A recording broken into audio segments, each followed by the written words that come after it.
Hello subscriber, welcome back to my channel. আমি সুস্মিতা। তোমরা কেমন আছো? আমি অনেক অনেক ভালো আছি, আশা করি তোমরাই ভালো আছো। আজ আমি চিকেন রান্না করছি। আর কোনোদিনও আমি আলু আগে ফ্রাই করিনি, কিন্তু আজ আমি আলুগুলি আগে ফ্রাই করে নিলাম। তারপরে এখানে ফোড়নের জন্য দিয়ে দিলাম গোলমরিচ, পেঁয়াজ, আদা, রসুন, লং, এলাচ এইসব দিয়ে দিলাম। দিয়ে পেঁয়াজটা লাল করে ভেজে নিলাম।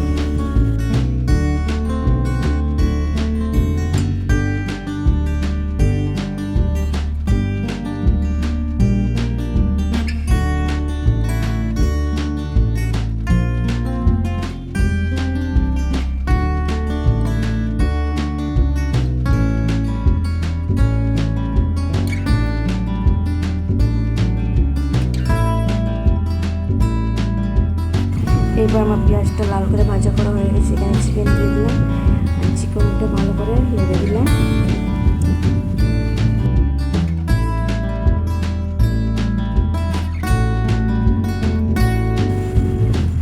আর চিকেনটা এবার আমি ভালো করে কষিয়ে নিয়েছি, যত কষাবে তত টেস্টি হয়।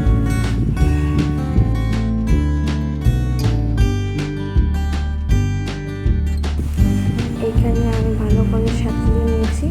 এবার দিয়ে দিব এখানে আমি জল দিয়ে 10 মিনিটের মতন ঢেকে দিয়ে দেব। এবার হয়ে গেছে। আমি মিট মশলা আর গরম মশলা দিয়ে বাকি ভিডিও করতে পারি। ভালো লাগলে লাইক, কমেন্ট এন্ড সাবস্ক্রাইব করে নিও। Thank you.